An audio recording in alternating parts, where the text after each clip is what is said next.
రాక్షసి వదలవే. అమ్మా అయ్యా, అయ్యో అమ్మా అయ్యా. లేకపోతే నా చేతి జెండు బాంబు రాయిస్తారా? చెప్తా. వేడి వేడి నీళ్లతో ఒళ్ళంతా ఎర్రగా కందిపోవాలి. అమ్మా నానమ్మా అమ్మా. తగ్గిపోతుందిరా, అంత వేడి పెట్టుకోకపోతే నొప్పి తగ్గదు. అమ్మా వీడి ఆకారం అంతే.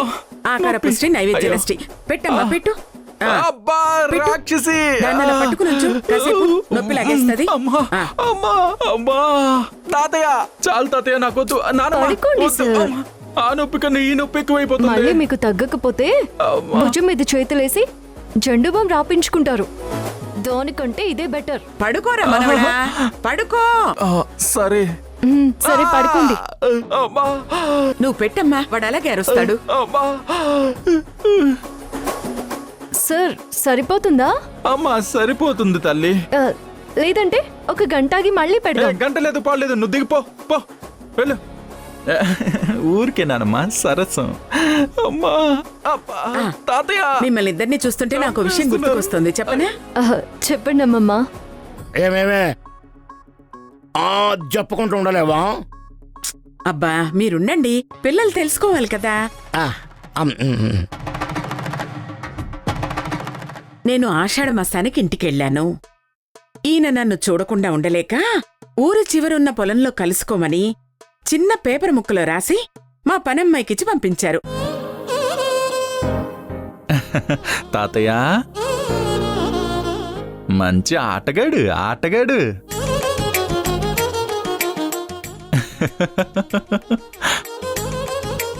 సరే, నేను మా పనమ్మాయితో కలిసి ఈయన్ని చూడ్డానికి పొలం గట్టుకు వెళ్లాను. ఈయన వాళ్ళ స్నేహితుడిని అడిగి స్కూటర్ వేసుకుని వచ్చారు. అది నేను చూడాలని చెప్పి ఆ స్కూటర్ మీద ఫీట్లు చేస్తూ రాయికి తగిలి బొక్క బొర్ల పడ్డారు.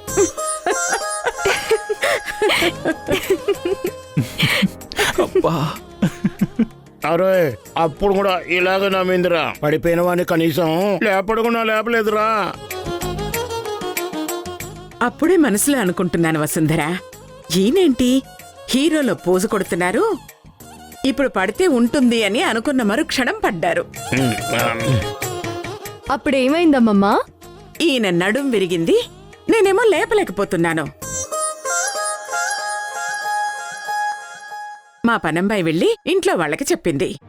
వాళ్ళు ఎడ్ల బండి వేసుకొచ్చి అందులో ఈయన్ని ఇంటికి తీసుకుని వచ్చారు. మొత్తం ఆషాఢమాసమంతా కదలకుండా మంచానికి అతుక్కుపోయి మా ఇంట్లోనే ఉండిపోయారు. ఆ తర్వాత ఇంకేముంటుంది, ఇటు మా ఇంట్లోనూ అటు మా అత్తగారింట్లోనూ తిట్లు చీవాట్లు. అబ్బో ఇలాంటివి చాలా చేసేవాడిని. ఘనకార్యం. జీవితం చాలా చిన్నదిరా. చూస్తుండగానే పిల్లలు మనవరాళ్ళు అందరూ వచ్చేస్తారు. కాని వాళ్లతో చెప్పుకోవడానికి కొన్ని జ్ఞాపకాలు మిగిల్చుకోండి. కొన్ని జ్ఞాపకాలు ఎంత తీపిగా ఉంటాయో తెలుసా మనవడా? అప్పట్లో జీవితం హాయిగా ఎందుకుండేదో తెలుసా ధ్రువ? ఉన్న దాంట్లో తిని తృప్తిగా ఉండేవాళ్ళం. మనకున్నది ఒకే ఎకరమైన 10 ఎకరాలతో సమానంగా కష్టపడేవాళ్ళం. అంతేగాని లేని దానికోసం ఆశపడి రాబోయే 10 తరాల కోసం సంపాదించాలని ఆరాటపడేవాళ్ళం కాదురా. నేను చెప్పేది అర్థమవుతుందా? అర్థమైందిలేండి. అయితే వాకే. ఇక మీరు రెస్ట్ తీసుకోండి అమ్మా. అమ్మా జాగ్రత్త. రావే మనవడా, జాగ్రత్త.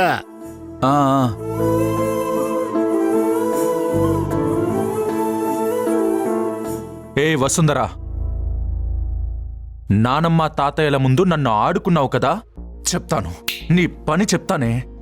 ఏంటి సార్, మళ్ళీ వేడి నీళ్ళు కాపడం పెట్టాలా? అమ్మమ్మా, అమ్మమ్మా. పోవేను. అమ్మా, అమ్మో. మార్కెట్ అనాలిసిస్ ఎలా ఉంది? మన షేర్స్ ఎలా వెళ్తున్నాయి? ఇప్పటి వరకు అయితే మనం ఎక్స్పెక్ట్ చేసినంత రీచ్ కాలేదు సార్.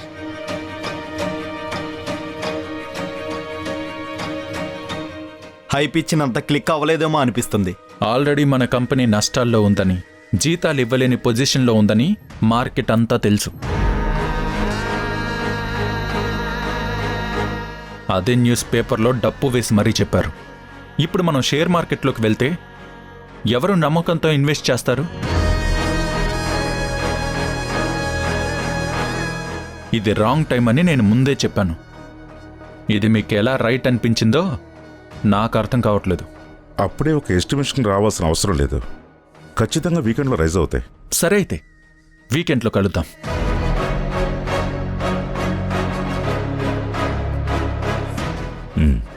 Okay sir.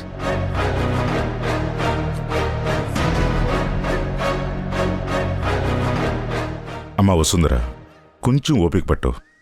నీ అనాలిసిస్ కరెక్టే. హోప్ లూజ్ అవ్వద్దు. నేనిప్పటిదాకా మన మార్కెట్లోకి ఎందుకు వెళ్ళలేదా అని ఆలోచించడం లేదు. ఇప్పటి నుంచి ఎలా వెళ్ళాలా అని ఆలోచిస్తున్నాను. ఇంకా కష్టపడి పనిచేద్దాం సార్. అత్తకి తగ్గ కోడలవే.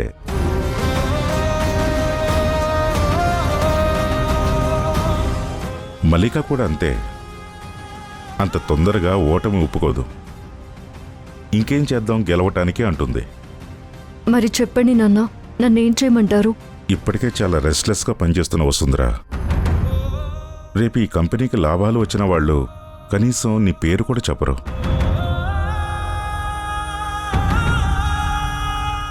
అందరి పని నువ్వే చేస్తున్నావు. ఆ ధృవాకి మల్లిక ఈగో మొత్తం వచ్చేసింది. మల్లిక మేడం ప్రేమ కూడా వస్తే బాగుండేది.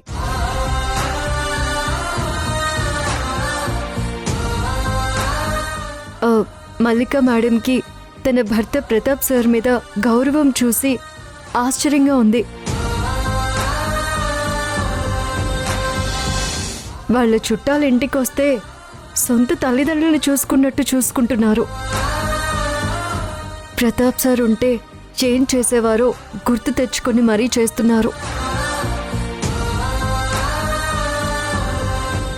ఆవిడొక బంధానికి ఎంత విలువిస్తారో తెలుసుకోవడానికి ఇదొక్కటి సరిపోతుంది నాన్న. మేడం మాట తీరు కొట్టినట్టు ఉండొచ్చు, కానీ మనసులో మాత్రం ఎప్పుడూ ప్రేమే ఉంటుంది.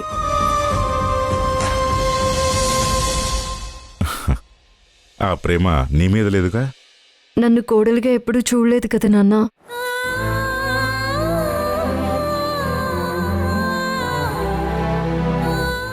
గ్రీష్మని అలా చూశారు.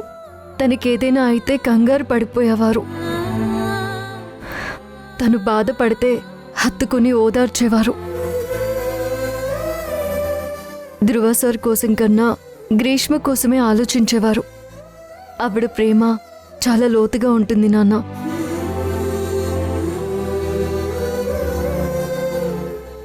అక్కడి దాకా ఒక మనిషి వెళ్ళగలిగితే తను ప్రేమించే ప్రేమని అందుకోవడానికి జీవితకాలం సరిపోదు. నీలాంటి అమ్మాయిని అర్థం చేసుకోకుండా ధ్రువతో పాటు తను కూడా విడాకుల వరకు ఎందుకు వెళ్ళిందో. ఇంత మంచి మనసు తనకి ఎప్పుడు అర్థమవుతుందో నాకే తెలియట్లేదు. ఒకవేళ తను నిన్ను అర్థం చేసుకునే రోజే వస్తే మీ ఇంట్లో ప్రతి సమస్యకి ఒక పరిష్కారం దొరుకుతుంది.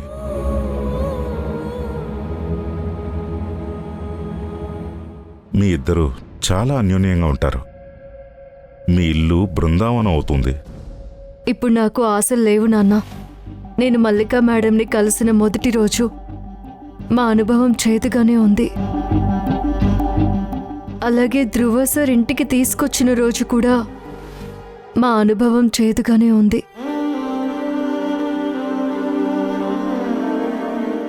అప్పటినుంచి మేడం నన్ను ఒక పురుగులాగే చూస్తున్నారు. ఇప్పుడు ఈ కంపెనీని నష్టాల్లో నుంచి బయటికి తీసుకురావడానికి మేడం రాత్రి పగలు కష్టపడుతున్నారు.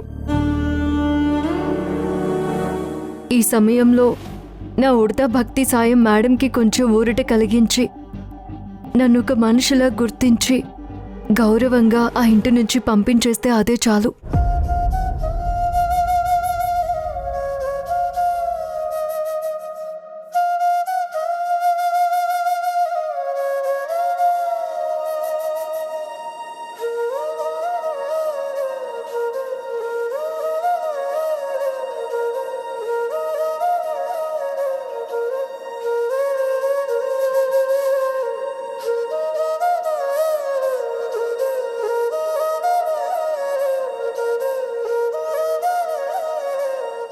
వాళ్ళ చుట్టాల ఇంటికొస్తే సొంత తల్లిదండ్రులను చూసుకున్నట్టు చూసుకుంటున్నారు.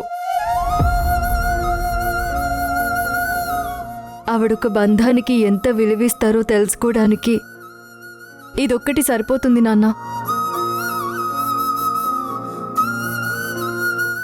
మేడం మాట తీరు కొట్టినట్టు ఉండొచ్చు, కానీ మనసులో మాత్రం ఎప్పుడూ ప్రేమే ఉంటుంది.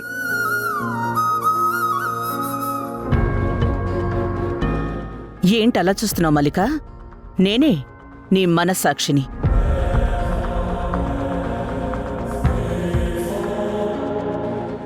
ఇన్నాళ్ళు నీ ఈగోతో నన్నే కప్పేశావు. ఈ ఒక్కసారికి నా మాట విను. దేనికి? వసుంధర విషయంలో నీ లెక్క ఎప్పుడూ తప్పుతూనే ఉంది. గ్రీష్మ నెత్తిమీద పెట్టుకున్నా ధ్రువతో పెళ్లి జరిపించలేకపోయావని నిన్ను చచ్చిన పావు అన్నట్టు మాట్లాడింది. వసుంధరని నువ్వెప్పుడూ లెక్క చేయలేదు. పెళ్లికి ముందు చాలా మాటలన్నావు. పెళ్లి తర్వాత విడాకుల వరకు వెళ్ళావు. అయినా తను నీ కంపెనీ నష్టాల్లో ఉంటే కష్టపడుతోంది. అది తన తప్పు కప్పిపుచ్చుకోవడానికి కూడా అవ్వచ్చు కదా. ఇంకా నా కొడుకు తన గురించిన మాటలు నేను మర్చిపోలేదు. చెప్పాను కదా, ఈ ఈగోనే నిన్ను బయటికి రాకుండా చేస్తోంది. కానీ త్వరలోనే మీ మబ్బులన్నీ విడిపోయి తనే మీ ఇంటికి సరైన కోడలు అని నీకు తెలుస్తుంది. ఆ రోజైనా నా మాట విను.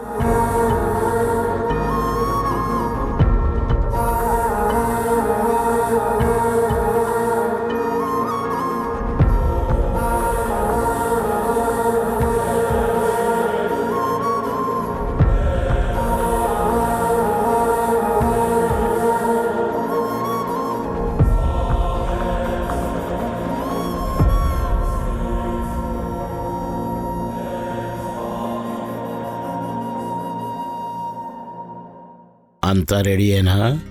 అంత రెడీయే. ఓహో, సుజా, త్వరగా రావాలి. వస్తున్నాను మేడం. చూడండి. ఆ, ఇది పట్టుకోండి. సరే, ఇవి నాకిచ్చావు కదా. ఆ తర్వాత బెలూన్లు కట్టించాలి, చెంచాలు నిమ్మకాయలు తెప్పించాలి, చిలకలు కట్టించాలి. ఇవన్నీ నేను అడిగినప్పుడు కరెక్ట్గా ఇచ్చేయాలి. అలాగే మేడం. అవన్నీ సిద్ధం చేసుకోపో. సరే. పూల బంతి కోసం బంతిపూలు కడుతున్నా.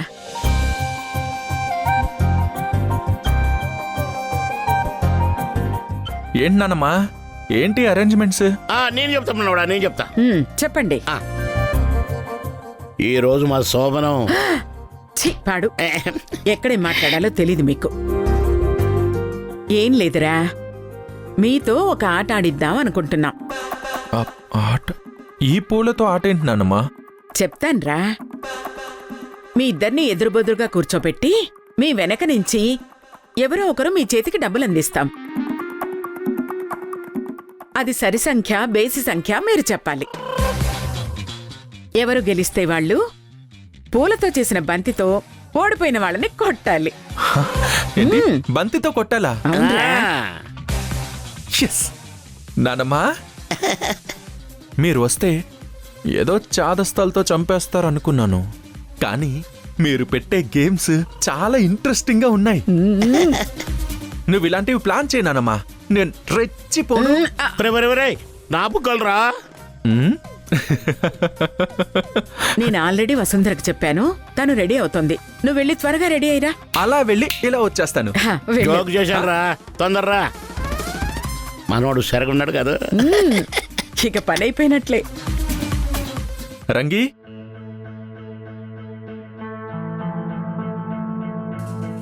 ఇదిగో నానమ్మ పూలతో బాల్ తయారు చేస్తుంది. ఇప్పుడు నేనిచ్చే బాల్ని లోపల పెట్టి ఇప్పుడు పూలతో బంతిలా తయారు చేస్తాను. ఈ బంతిని తీసుకువెళ్ళి ఆ బంతి ప్లేస్లో పెట్టాలి. అర్థమైంది కదా? అర్థమైంది బాబు. ఇది మా ఊర్లో కూడా ఆడుతూ ఉంటాం. అలాగే నువ్వు వసుంధర వెనకాలే నుంచు. డబ్బులు సరిసంఖ్య చేతిలో పెడితే ముక్కు గోకినట్టు సిగ్నల్ ఇవ్వు. బేసి సంఖ్య చేతిలో పెడితే చెవి గోకినట్టు సిగ్నల్ ఇవ్వు. సరేనా? సరే బాబు.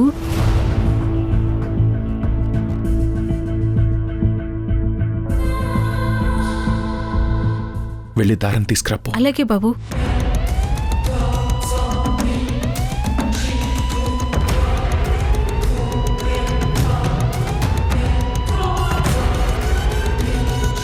ఇలా ఇవ్వు, పట్టుకో. హా, ఈ బాల్ని జాగ్రత్తగా ఎవ్వరు చూడకుండా ఆ బాల్ ప్లేస్లో ఈ బాల్ పెట్టే. ఓకేనా? వెళ్ళు. వసుంధరా, అయిపోయావు. నాతోనే నీ గేమ్సా? ఇప్పుడు అయిపోతావు. ఆడతాగా మామూలుగా అన్ను. మనవడా కూర్చోరా. నువ్వు వెళ్ళరా. అమ్మా వసుంధరా, నువ్వు కూడా కూర్చో.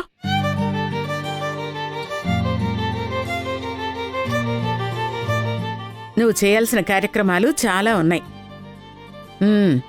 ఏమండి?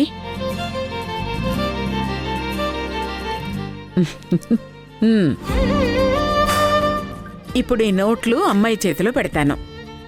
అది సరి సంఖ్యలో పెట్టానో బేసి సంఖ్యలో పెట్టానో నువ్వు కరెక్ట్గా చెప్పాలి. అలా చెప్పకపోతే ఈ పూల బంతితో ఎదుటి వాళ్ళని కొట్టాలి. సూపర్ నానమ్మా, చాలా బాగుంది. ఆడదాం.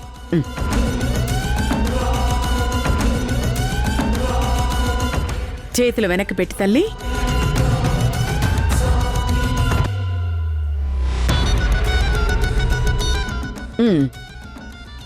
ఇప్పుడు సరి సంఖ్య పెట్టానా బేసి సంఖ్య పెట్టానా చెప్పాలి.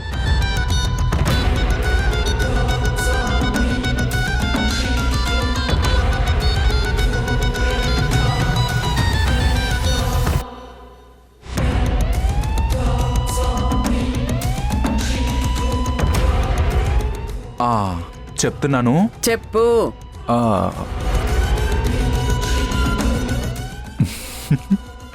సరి సంఖ్య. చూపించు వసుంధరా.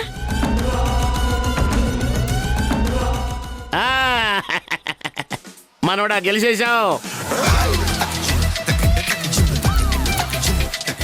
మనం గెలిచాం. మనవాడా, ఆ పూల బంతితో గురి చూసి కొట్టు.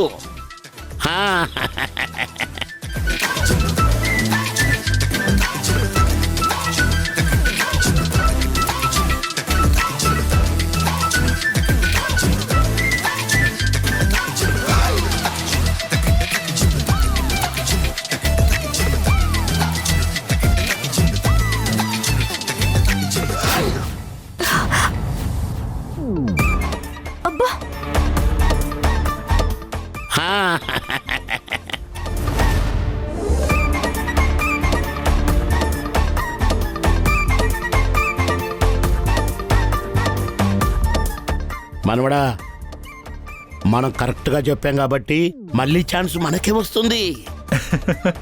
రెచ్చిపోతాం తాతయ్య. తగ్గొద్దురా మనవడు. నానమ్మా రెడీ. మళ్ళీ పెడుతున్నాను. ఈసారి ఎలా చెప్తావో చూస్తాను.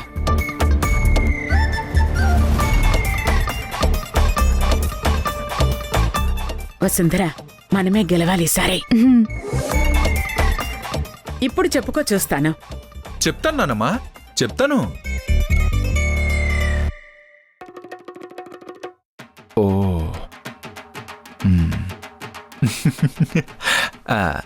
చెప్పనా నానమ్మా? చెప్పమ్మా.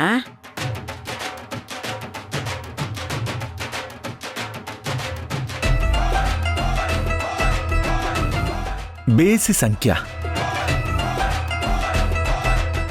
ఓపెన్ చేయి, ఓపెన్ చేయి. 1 2 3. ఎస్, మనోడా మనమే గెలిచామా?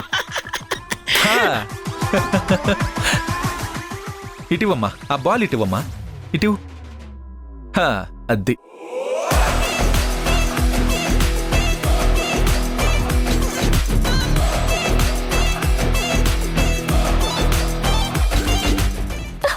అబ్బా,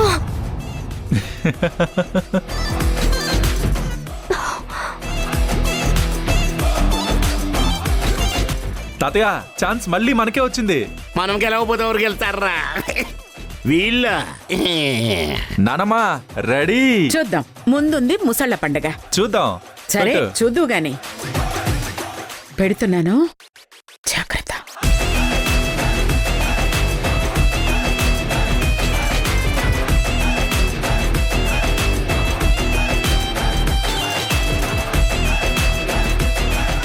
వసుంధరా, ఎందుకు ఫేస్ ఎలా పెట్టుకుని కూర్చున్నా?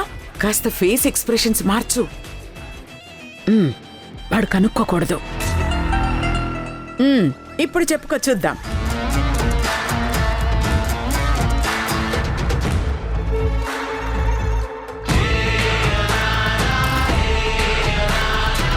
అయినా వీళ్ళిద్దరూ కలిసి ఆడటం గెలవటం కూడానా? ఈ మల్లికకి ఓడిపోవడం నచ్చదు. ఇద్దరిద్దరూ ఎదురుగా నుంచుని ఒక బెలూన్ని తలల మధ్యలో పెట్టుకుని మళ్ళీ ఎవరైతే స్పీడ్గా తిరిగొస్తారో వాళ్ళు గెలిచినట్టు. జాగ్రత్త, జాగ్రత్త.